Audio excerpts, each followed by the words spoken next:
Hey everyone, Rich Gasaway here. I appreciate all the feedback I receive about the episodes and the guests we've had on the show since I launched the podcast in 2011. Podcasting is truly a labor of love. It takes about 2 hours each week to script, prepare, record, and edit an episode, and about another hour to an hour and a half if there's a guest. I'm not complaining. I love doing this show. And soon we'll be starting our 5th year. Whenever I look at the podcast stats, which aren't very often, I'm amazed that this episode has been downloaded over 250,000 times. And perhaps for good reason. There are some amazing interviews with near-miss survivors. In a previous episode, I highlighted and listed in the show notes some of those most popular interviews. You may want to go back and give that episode a listen. Okay, that's enough of the pre-show stuff. Roll that podcast intro.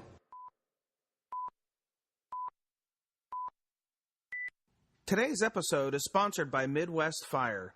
For more than 20 years, Midwest Fire has been manufacturing high-quality tankers, tanker pumpers, and fire rescue vehicles in the United States and Canada.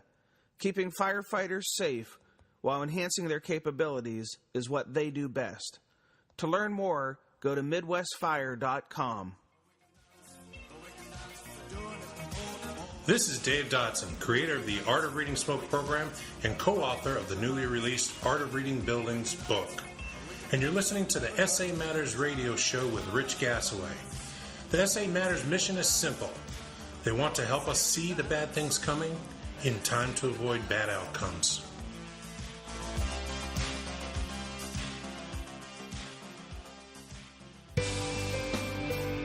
Hello and welcome to episode 195 of the Situation Awareness Matters radio show.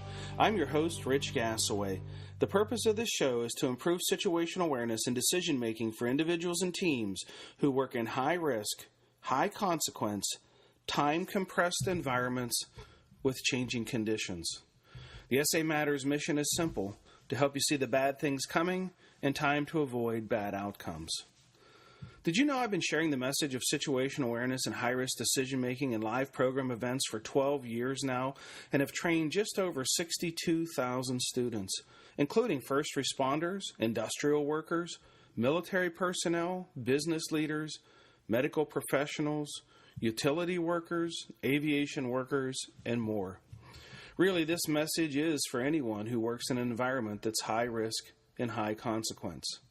I am dedicated to improving your safety and your survival and sharing a message to help you accomplish the most important goal of all: to go home to the ones who love you. Today I'm coming to you from Henrico County, Virginia, where I'm in town to deliver 2 situational awareness programs for first responders from all over Virginia. Thank you to Fire Chief Tony McDowell and Deputy Chief Alec Otten for your wonderful hospitality during my visit. The venue for this program, the Henrico Theater, is simply beautiful and a perfect venue to hold a lot of attendees. In case you missed episode 183 to 185, you might want to go back and give them a listen. I interviewed members of the St. Charles, Missouri Fire Department about their near-miss event at a structure fire. It is bone-chilling. And they shared so many valuable takeaways. One of the questions I get asked a lot by readers of the blog and listeners of this podcast are, when are you coming to my area? Or where are you going to be next? Great questions, and the answers are really easy to find out. I've created a link on the homepage of the website for all the upcoming events. Just click on the blue box on the right side of the homepage labeled Upcoming Events.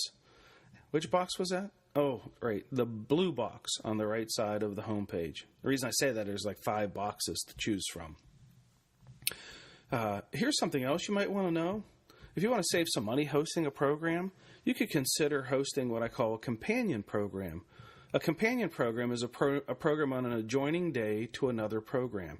So if you see I'm delivering a program within a couple hours of where you are and you'd like to tag along as a companion, contact me and you can save as much as 20% off the program cost for being a companion to an existing program. Today's episode is part 2 of a 2-part interview. If you didn't hear part 1 last week, you might want to go back and give that a listen first. In this discussion, I am not the interviewer. I am the one being interviewed. The interviewer is survival and resiliency expert Christo Motz. He's writing an article for the Crisis Response Journal in the United Kingdom, and he wanted to interview me for his article. Christo is from the Netherlands, and he met during a program I was delivering at the Dutch Fire Academy in Arnhem, Netherlands in October. This interview was a bit long, so I cut it into 2 episodes. Now, I want to acknowledge there were a few internet connectivity issues that caused a couple areas where it might be a little bit difficult to tell what Christo is asking. Okay, let's jump into our feature segment, part 2 of my being interviewed by survival and resiliency expert Christo Motz. I'm going to ask you another question, if you don't mind. I don't mind. So it's an increasing learning process, if I understood you well. So, why is this situational awareness important to integrate it into leadership and situational command, exposure and training for first responders? I mean, this is like condensing all this information into a state of mind. Does it make sense? I'm not sure that I completely understand what the question is in that. I don't disagree with your statement, but what maybe ask me the question another way so that I can be helpful with a response. Yeah, okay. So leadership skills and situational command are basic elements of being into a first responder system. And in what way does situational awareness can it be integrated? Mm-hmm. Well, for those that are in leadership or command roles, probably one of the most valuable skill sets that they can bring to a bad situation is being able to do that prediction component of situational awareness. In other words, while those who are doing the work on the front end, on the sharpest end of outcomes, are doing their work, and the commanders are overseeing that work, having the commanders have an awareness, not just at perception and understanding, but at the predictive level of being able to predict the potential for bad outcomes is the best thing that they can do to help to keep the frontline workers the safest, because they're arguably might be in the best physical location to see the big picture. They're not not up, they see the forest, not just the trees, and they're usually in a position that, and some might argue this, but is a little less stressful than being the one who's up on the sharpest end of decisions. And that's not to say that commanders are not in stressed jobs, because they are, but they're not being as physically stressed as somebody on the very front end of, doing hands-on tasks in high-risk situations. The commanders are usually a little more hands-off and using more of their mental heavy lifting than their physical heavy lifting. And, just by the nature of those commanders usually being some of the more experienced people on an emergency scene with a lot of back knowledge of, lifetimes of experience in a lower stressed environment, not physically having to do hands-on work, puts them in the best position, arguably, to see and predict outcomes, good outcomes or bad outcomes. But as we're talking about it, especially being able to predict the bad outcomes and then having the ability to take that incident in a new direction if they do anticipate a bad outcome. On the front end of this conversation, I said how many times I saw responders who seemingly saw a bad outcome occurring, but did nothing to stop it, did nothing to change the course of the event, and then it went all the way to tragedy. So it's one thing to see it, it's another thing to act upon it. And part of the leadership training for those who are in the highest level decision-making positions at emergencies is not only teaching them how to see it, but also teaching them how to react to it in time to keep those on the sharpest end safest.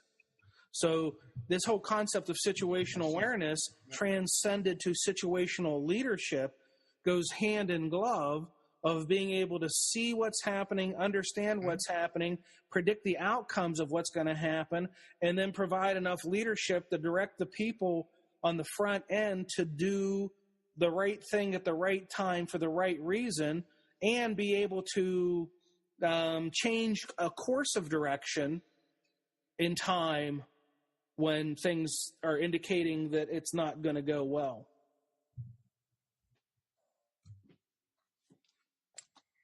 Yeah, and I continue with this physical exposure. So when a lead under or an individual fireman experiences stress and his breathing increases and the nervous system is affected, which could lead towards an increased or decreased situational awareness. How would you approach that problem? I mean, for a commander or individual fireman to be sucked into a situation?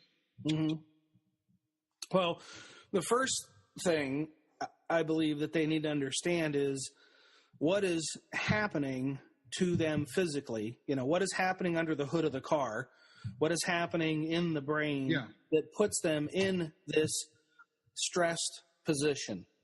All right. So what causes, first of all, we don't want to eliminate all stress, because a certain amount of stress is healthy and raises vigilance and improves awareness.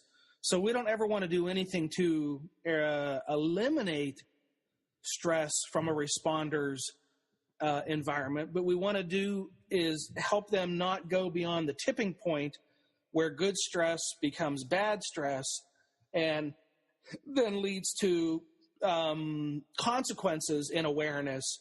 In other words, there's it's if you think of there's a story that was told when I was a child about Goldilocks and three little bears. Are you familiar with that story? No, I don't. Okay, so Goldilocks is a little girl that goes out into the forest and oh yes, I know that. Yeah, comes along three bears, and there's three bowls of food there, and one of the bears says, "This food's too hot," and the other bear says, "This food's too cold," and the third one says, "This is just right." Well, that's where we're at with stress. We don't want it to be too much, and we don't want it to be too low. We want it to be just right, so that there's kind of like a balance that we need to try to achieve. So let's talk about what causes the stress reaction. So when a person is feeling stress, we're going to be feeling some kind of stress at all times. That helps our brain to always be on alert for the everyday dangers that we would encounter in and day out life. But as the stress level goes up, when we're say in an emergency response, it's a kind of a three component response of brain regions and even the adrenal glands, which sits on top of the kidneys. And I don't want to get into the technical detail, but the amount of stress a person is feeling then causes these glands to release hormones and chemicals, if you will, that then trigger the stress response.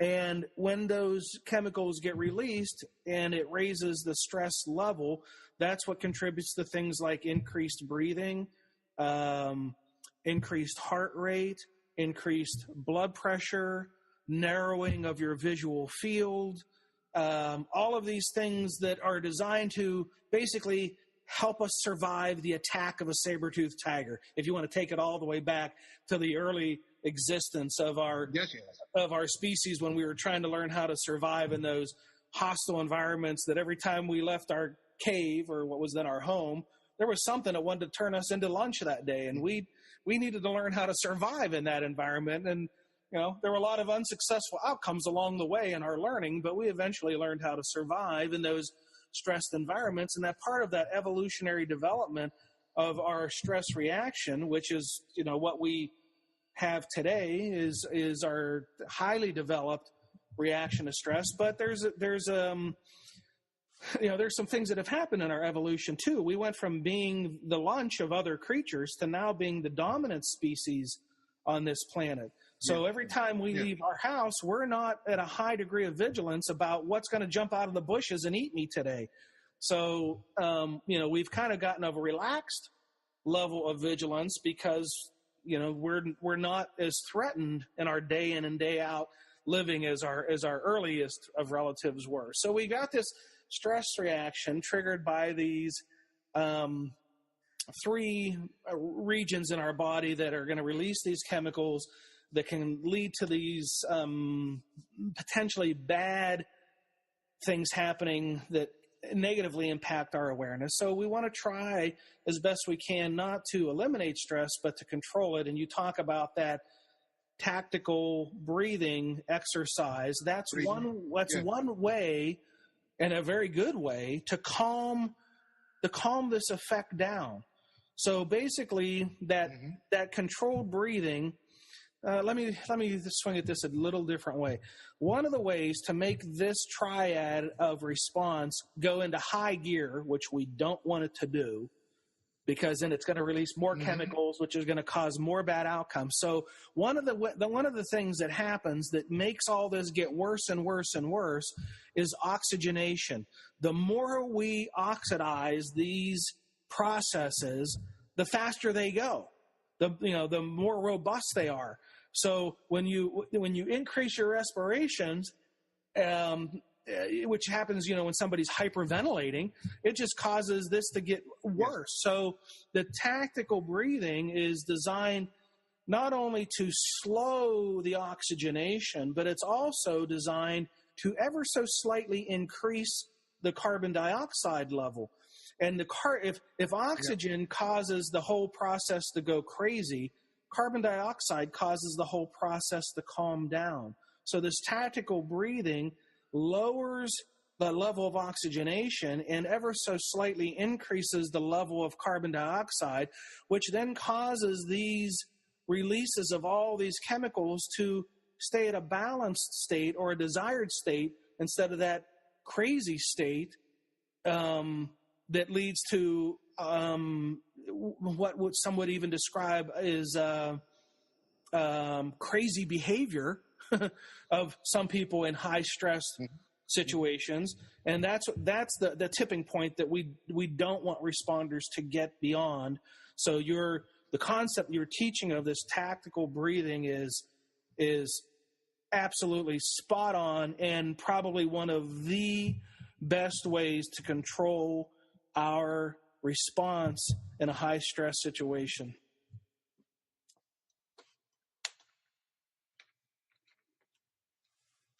Thank you. Thank you. And so from your perspective as a fire commander, what are a couple of major lessons learned from your experience? Okay, well, as I tie that experience to the research that I did, one of the greatest lessons that came away from that, Christo, is one that is absolutely sobering to me, and that is how lucky I have been as a commander, even as a front-end responder, but especially as a commander. How lucky I have been for how good I thought my situational awareness had been, and then I come to realize that wasn't based on skill and knowledge and experience as much as it was based on just being lucky, because these barriers to awareness, and that's what I call those things that can mess situational awareness up, barriers.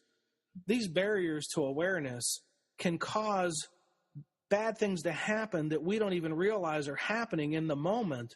And once I realized what those barriers are and how they happen and applied some best practices, I was in a better situation, a better ability to develop and maintain strong situational awareness. Unfortunately, that all was at the end of my career. So I was just learning what I really needed to know, just as I was, hanging up my gear and going on to other parts of my life. And that knowledge of awareness sobered me and made me realize there is so much I didn't know, which led me to kind of be scared for others. I think of how many commanders are out there who are currently, as you and I speak, in the same situation that I was in 10 years ago, of not really having any significant bad outcomes in my career, and thinking, well, I must be really good because, most of my events have pretty darn good outcomes. But they don't realize that that's coming more perhaps from luck than from having strong situational awareness as a foundation of making their really solid high-risk decisions. I think there are a lot of people out there lucking into successful outcomes, and as I was too. Can you? It went well, but can you mention something about how it could have gone wrong? A personal experience? Yes, if you want. Yeah, though there are many. Of course, as I've been retired almost 10 years, so some the memories of some of those have faded out of conscious awareness. But I can remember one incident in particular where I was commanding the incident, and somebody was making a recording of the incident as it was happening. Somebody had responded there. This was before smartphones, so they had a video recorder, kind of like the old TV camera kind of recorder on their shoulder, and they were shooting a video of the incident, and the incident went through, and it came to the, it was all done, and then we found out, who had the tape. Hey, can we get a copy of that tape and just to have for our training and stuff? And they're like, oh, sure, so they made us a copy, and I watched that tape. Oh my God. There were so many things happening there that in the moment I had no awareness of whatsoever. Smoke conditions and sagging components of the structure. And I remember looking at that and thinking, how did I not see this? If I would have seen this, I probably would have done something very different, but I didn't. And it turned out okay. So I put that in the look how smart I am, we had a good outcome column until I watched that tape. Yeah. Now, this was way before I had any of the training in the stuff that you and I are talking about. So as I looked at that tape and I didn't realize what I had seen, I really didn't have a good explanation as to why I didn't see those things. I was disturbed by it, but I couldn't explain it. And I remember not even really saying anything to anyone because I didn't want anybody to think that I didn't see those things. I was kind of guarding of my reputation, so to speak, and I didn't want them to know that I didn't see those things. But I watched that tape 3, 4, 5, 6 times, and I went, I can't believe this. I almost would have was in denial that those things ever actually did occur, but it was on a tape. So I wasn't, I couldn't deny it, personally, I couldn't deny it. It was there. It was all the evidence was there, but it was a completely different perspective between what I thought was happening and what really was happening. And I remember being disturbed about it, but I didn't know how to explain it. And then things like that might be part of what drove me toward doing this research. I don't remember that particular incident being the one that was the defining moment, but it was one that I remembered thinking to myself that, holy cow, how did I not get somebody killed here?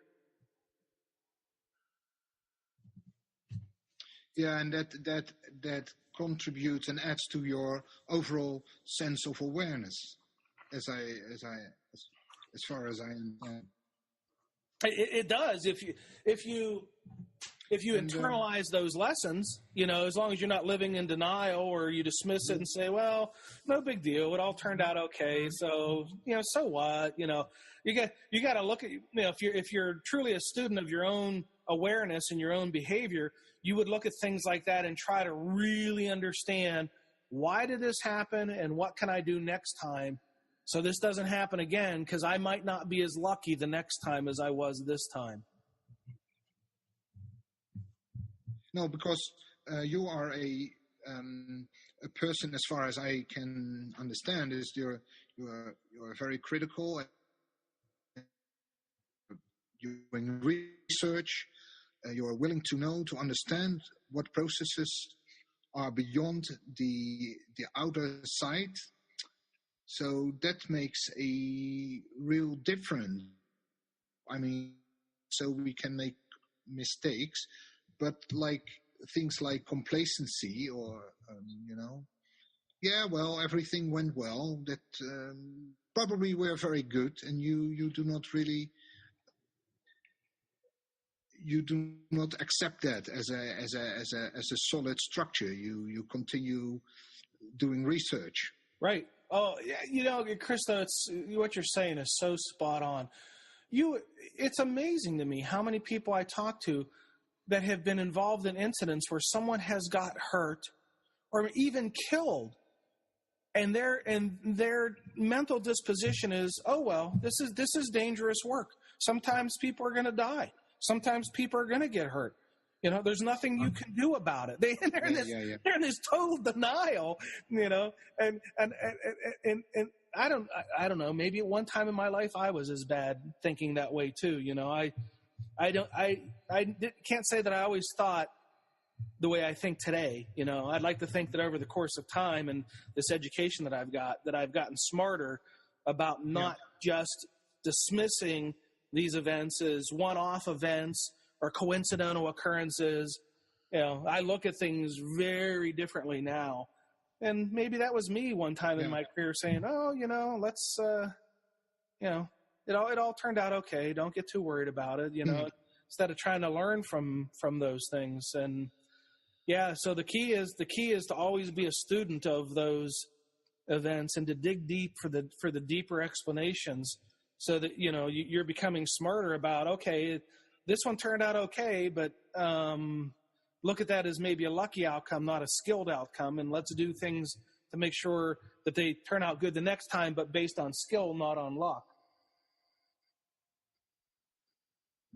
Yeah, that makes sense. I have a few questions left. Okay. So, in what way and how can first responders, individually and as teams? The recording cut out. So repeat the question. Okay. In what way can first respond and can they increase their situation awareness from an individual point of view, but also from a team performance perspective? Yeah. So probably one of the very best ways is to first understand what it is and how it's developed. And you and I have kind of talked on the superficial level about how that happens. But, for example, a person's driving their car along, the car stops, they pull off on the side of the road. If you don't know anything about how your car operates, the best thing you can do is call for a tow truck or somebody to come and help you. If you know something about how your car operates, you might be able to get out, lift the hood, figure out what the problem is, and at least develop some kind of temporary solution that can get you, at least off the highway and to a service center. So definitely understanding what situational awareness is, how it's developed, understanding how it can go wrong, what are the ways that situational awareness can be eroded, and then taking some of those best practices and applying those, learning those, rehearsing those best practices for developing and maintaining situational awareness, turning those into habits and skill sets can certainly improve an individual responder's awareness. And when it comes to the team, we're then talking about shared awareness. As we talked about the shared awareness between the caller to the dispatcher to the responder, there's also a shared awareness among the responders. Yeah. That how important it is that those responders on a scene have a common understanding about what is happening, which includes the leader's intent, not just what the leader said to do, but also what the message is behind what the leader is saying. What's the unspoken intended reason for this order? When the commander says do this, they don't always say do this because this is what I want the outcome to be. They're usually not that explicit. They just say do this. And understanding the leader's intent is on the receiver's end, saying the leader is telling me to do this so that we can get to this outcome, which is not necessarily a spoken outcome, but a implied outcome. So doing things to develop a shared awareness among the responders, from commanders to frontline supervisors to those on the sharpest end of outcomes, that they all proverbially are on the same page of understanding. And that's often, Christo, rooted in communications, making sure that things are communicated clearly and concisely, so that good pictures of understanding are being painted in the minds, and then processes for how to bring clarity when there's confusion. When somebody says something that isn't clear, if I say something to you that isn't clear, you can either do one of two things. You can either A, say to yourself, well, this is what I think he meant, so that's what I'm going to do. Or B, you can say, I'm not sure what he meant, so I'm going to ask him to clarify it. And, we've even done this in this conversation that you and I've had. You asked me a question that I didn't completely understand, and I could have done A, just give you the answer that I think was the question that you wanted to ask that I didn't understand, or B, which I chose to do, is to say, Christo, I don't completely understand the question. Can you phrase it another way so that I make sure that the answer that I give you fits the question that you were trying to ask me? And having a skill set to be able to do to do that in a short and concise way, because we're in high stress, high consequence environments where there's a lot of times there isn't a lot of time to bring clarity. So a lot of times, instead of trying to bring clarity, people just make assumptions, and those assumptions, if right, leads to good outcomes, and if those assumptions aren't right, it leads to bad outcomes. And then we find out a person had a flawed perception of reality because they assumed the commander's intent was different than what it actually was. So as you can see, it can get complex, but it's a topic that people can learn how to be better at if they'll just commit themselves to learning, and that it's really that simple. And now you're talking, and that's, please. Go ahead. No, go ahead. I thought about the communication skills, and that's another set of skills one needs to become familiar with, integrate it in system before you can actually, can work as a team. Well, absolutely, because a lot of times, Christo, what we depend on is radio communications in the formation of awareness. You know, we're often working at incidents where one group is physically in a different location from another group, physically in a different location from the commander. So we use radio communications to kind of try to share and build this common awareness using words spoken over a radio. So making sure that we're speaking the right quantity of words, the right quality of words, and using the phraseology that the receiver understands, and they're not scratching their head saying, huh, what did that mean? And then we've got all other kinds of radio issues as well. Being able to talk on a radio through a SCBA face piece can create challenges. Just the physical performance of the radios can present challenges as well. So that communications part is a complex challenge in the whole component of situational awareness. Yeah, then you were talking about communication skills like listening and the ability to ask if you don't know. Right. And then the technical parts of the communication, like the radio communication itself. What kind of radios, what kind of connection. Right, exactly. It's, if somebody just committed themselves to just learning about how to improve situational awareness by being better at communications, and that's both on the sending and receiving end, they would make some good progress there. Yeah, that makes sense. And mentioned this, but still, how does this all relate to the real-time decision making in the line of fire, in the hot zone, when it really gets really tough? Yeah. I mean, there's no way that you can make up a clear mind about this, because it's really, really very complex. Yeah. Does it make sense? Yeah, the concept, yes, it does. The concept of situational awareness probably has its greatest value in the line of fire, in the hot zone.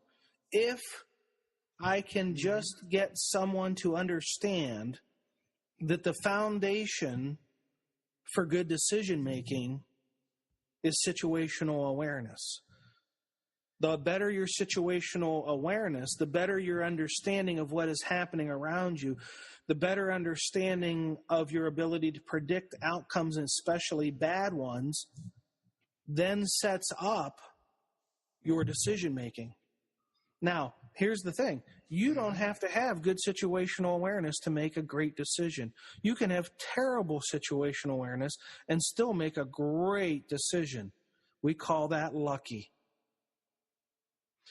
And I don't think there's any of us that will turn away a little bit of luck in our lives. You know, at any given time, a little bit of luck is a welcome thing. But when we're making those hot zone, highest risk, highest consequence decisions, better to program out as much luck as we can and replace the luck with a skill set. And the skill set for that good decision is rooted in situational awareness. I mean, it all. If I say it this way, it maybe helps everyone. What's that? Can you repeat that again, please? Yeah. If I explain it this way, maybe it helps to make better sense for people. The more perceptive you are about what's happening around you, seeing, hearing, feeling, tasting, smelling, the better you'll understand what's happening around you by putting the pieces of the inputs together, making the puzzle. And the better you understand, the better you are at being able to predict future outcomes, both good ones, but especially bad ones. And when you can predict a potential bad outcome ahead of it occurring, that will help drive your decision making to not be where the bad outcome is going to occur. To not be doing what's going to be a bad outcome, and don't be on the receiving end of a bad outcome. The way I say it for responders is, don't get in the way of outcomes you can't change. If you get in the way of an outcome you can't change, you become a victim of the outcome. So don't get in the way of those outcomes that you can't change. But to be able to do that, you have to be able to predict what those outcomes are in real time and in context as to how long it's going to take for that bad outcome to happen. Depending on how fast the conditions are changing, drives how much time we have to either stop the bad outcome or change it or get out of the way of it. And sometimes conditions are changing so fastly, that amount of time, I use the analogy of windows of opportunity that are closing. The amount of time we have while the windows of opportunity are closing can sometimes be hours, sometimes minutes, sometimes seconds. Yeah. And the faster those windows are closing, the better off we are if we can understand what's on the other end of the outcome when that window closes. Tragedy. All right, I don't want to be there when that occurs. So what do I need to do now to not be there when that happens?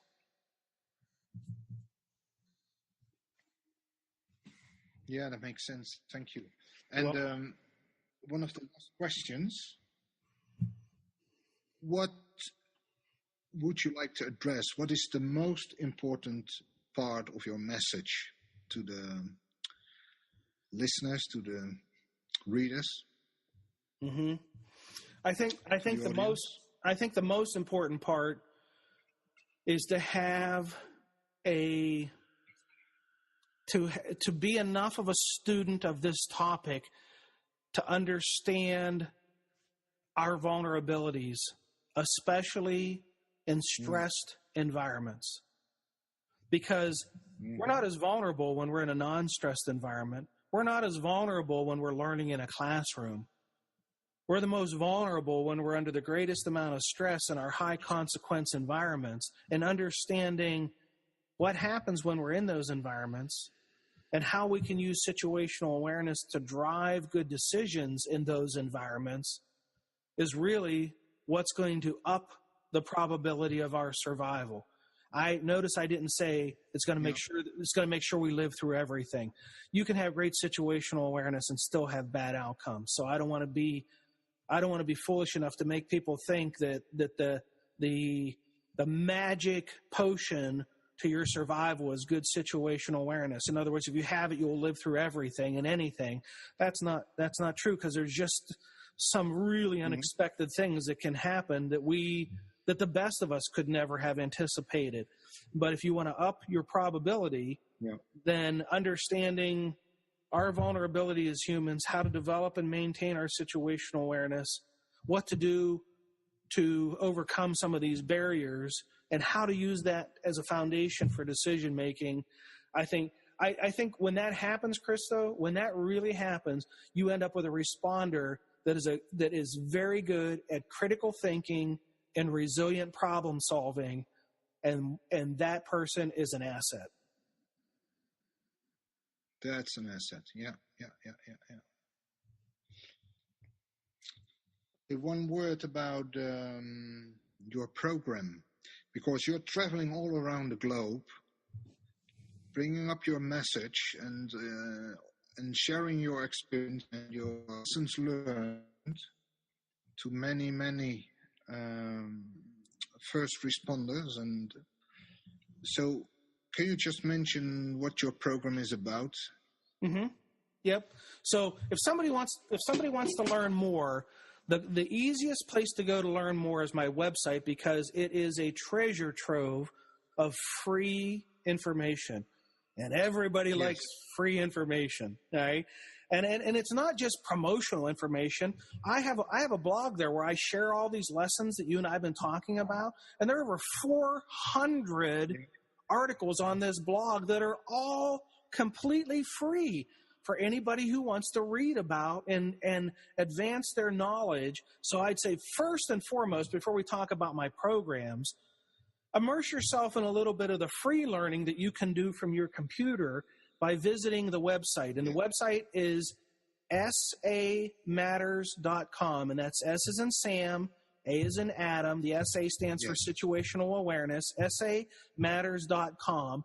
Go there and just sponge up the free stuff.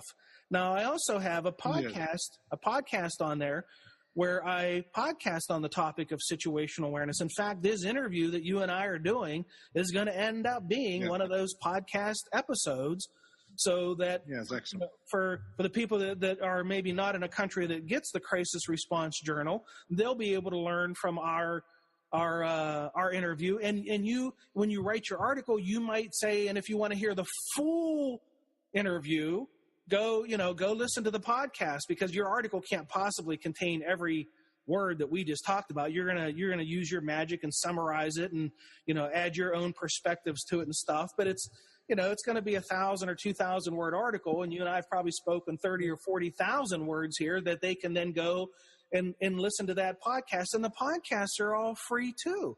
So I'd say they start at the website with the free articles, the free podcast.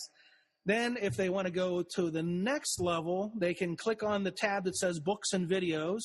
And there are some books and videos there that they could consider buying. Then there's some other forms of learning. I have an online academy where they could learn about this, at their computer instead of a live event with me. Or, they could also arrange for me to come and do a live event. And, of course, of all those ways I just mentioned, the live event is the most expensive way, because I got to, get on an airplane and go somewhere. So for those who can afford to host a live event, there's nothing beats the live experience of me and you in the same room having conversations like you and I are having.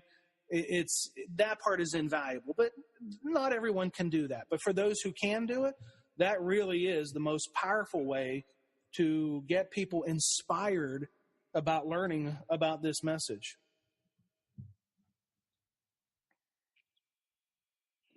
Makes very much sense. Thank you. You're welcome. Is there anything that I forgot asking you or missed, and what you would like to express? No, I don't think so. I think if there was anything that I was going to add that maybe we didn't get the chance to talk to, was to make sure that they know that website is there and that it is a resource for them. Because here's what I'll say, Christo, in closing, is everything that I would teach at a live program is available on that website for free. Everything. I don't hold anything back. So if somebody really wants to learn it all, they can just go there and learn it all. Yeah. I've given away everything I know completely for free on the website. Now, it'll take somebody a long time to get through all of that, but I don't want anybody to feel like the only way they're going to learn about this is to hire me. That's not my business model. I earn a living doing this, but I don't ever want anybody to feel if they can't buy something from me, they can't learn from me. That's not the case. You can buy nothing from me and learn everything. Yeah. So no, I already figured out that there is wonderful footage on your about real time situations, how people messed up, and how especially what we spoke about during this interview. Yeah. So hopefully your article will inspire people to want to swing by the website and learn some more on their own. And that will be my challenge to you, is to write an article so good that you inspire new students from the readership of your magazine to want to learn more. And I know you can do that. I know you will do that. And then that will make me smile. I will do that. Yeah, good. Good. Excellent, Rick. All right. Excellent. Thank you so much for your time and sharing your knowledge and experience for the greater good. And I'll keep you updated and talk soon. This concludes part 2 of my interview with Christo Motz. Thank you, Christo, for your patience in coordinating the appointment for this recording. I have a favor to ask of you, the listener of this podcast show. The primary reason I launched this podcast was to give voice to those who've experienced near misses. The stories that have been shared with me in these episodes and during my live events have been nothing short of amazing and extremely educational. I'd like to get more of those lessons shared with a larger audience, and I need your help to do so. If you've experienced or witnessed a near-miss event on the job and would like to have a platform to share your lessons learned with others, please contact me by visiting the samatters.com website and clicking on the Contact Us link on the top of the homepage. Think about it for a moment. The lessons learned from your on-the-job near-miss could save someone's life. That's really powerful. What a wonderful gift that would be. If you want to share your experiences, contact me. Okay, as I often do, I want to take a moment to thank the companies, organizations, and agencies that have hosted some training for their employees and members on situational awareness. I do this to show my appreciation to those who put forth the effort to organize, advertise, and fund great training experiences. So, recent tour stops have included the All Hazards Incident Management Team Association Conference in San Diego, the Niagara Falls Fire Department in Ontario, the Woodstock Fire Department in Ontario, the Cardinal Fire Protection District in Ohio, Lorain County Community College in Ohio, Twinsburg Fire Department in Ohio, Syncrude Canada, the subsidiary or partner with ExxonMobil, doing some training for their refinery employees, and the Henrico County Fire Department. If you're interested in attending an upcoming Situational Awareness Matters tour stop event, you could join me on January 20 at BX Swan Lake in Alberta, Canada, January 21 in Penticton, Alberta, January 27 in St. Louis, Michigan, January 28 in Portage, Michigan. Now, I had previously mentioned January 29 to February 2 that I'd be in Evansville, Indiana for a week-long Company Officer Development Institute program. But that's being postponed because I got jury duty, so we've moved that out to May.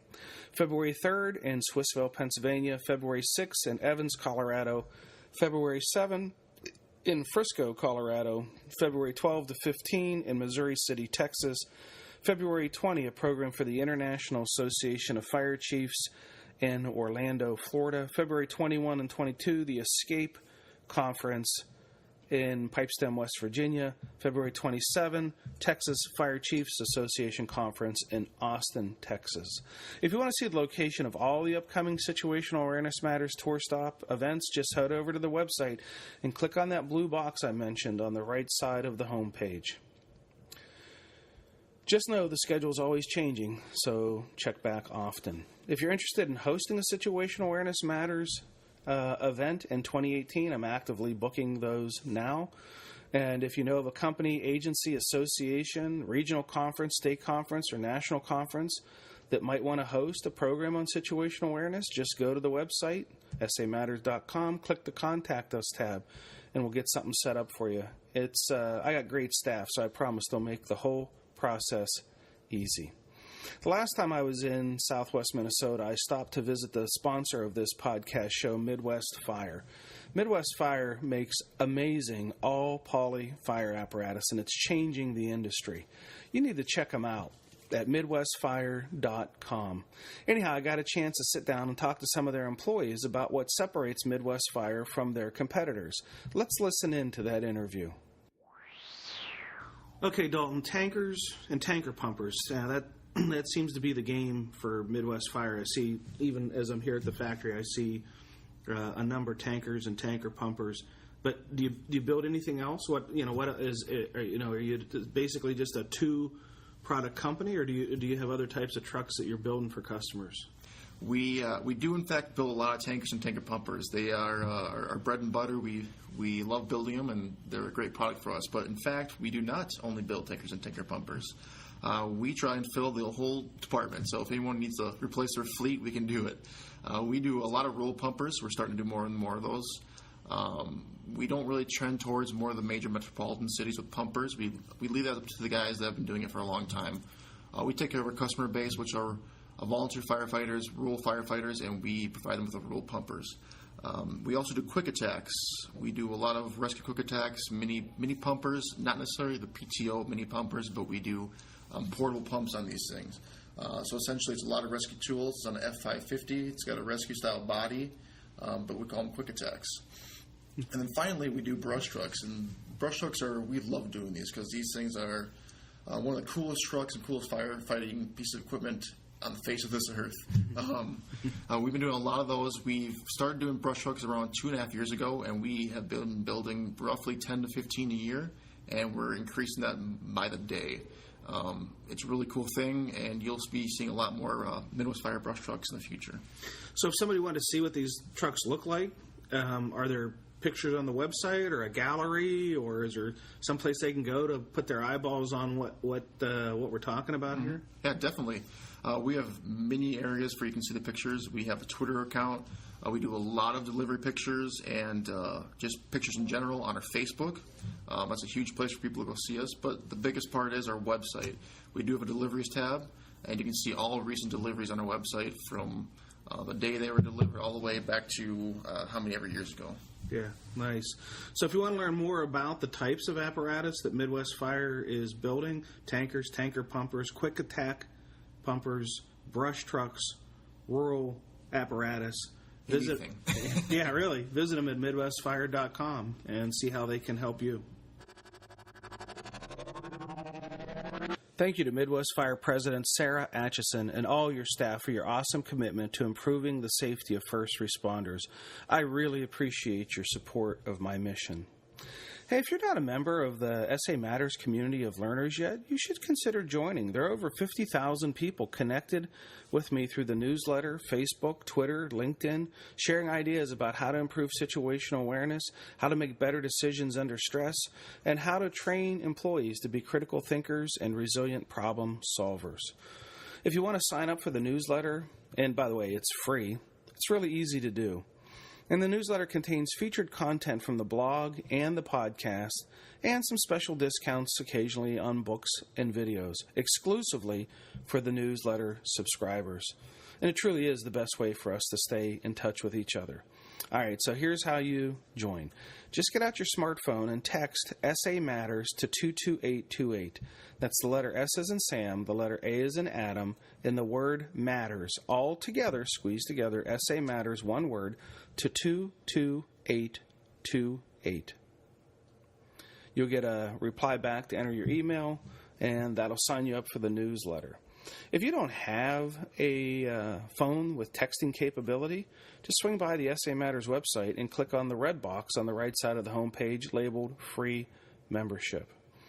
For those who do the texting thing, you'll get a message back telling you how to access the program handouts from the live programs I do, and you just consider that a bonus for signing up. If you want to get connected with me on Twitter, you can follow @Rich Gasaway on Twitter. If you want to get connected with me on LinkedIn, you can search for Rich Gasaway on LinkedIn. If you want to watch my videos, you can watch the SA Matters TV YouTube channel. That's SA Matters TV, all pushed together, one word, on YouTube. The videos have had over 600,000 downloads, so you might want to swing by and check some of them out, including a video that I uploaded from my recent world tour of Australia, New Zealand, Netherlands, and Belgium. You can also get connected on Facebook by liking the SA Matters page. Finally, if you'd like to advertise your product or service on this podcast, just reach out to me. Like I said before, there was over 250,000 downloads, so it might be a good way to get your message into the ears of our listeners. So just reach out to me if you're interested in that. Well, that's it. Episode 195 is complete. Thank you again to Christo Motz for your time away from your family and your travels to interview me. Thank you to our awesome podcast sponsor, Midwest Fire. Thank you to all the companies, agencies, and organizations that have hosted live events. And thank you to all who've attended the virtual training events that I host now, and the more than 1,000 students enrolled in the online academy. But most importantly, thank you, the listeners of this podcast show, for sharing some of your valuable time with me today. I really appreciate your support of the SA Matters mission. Be safe out there, and may the peace of the Lord and strong situational awareness be with you always. You've been listening to the Situational Awareness Matters radio show with Dr. Richard B. Gasaway. If you are interested in learning more about situational awareness, human factors, and decision-making under stress, visit samatters.com.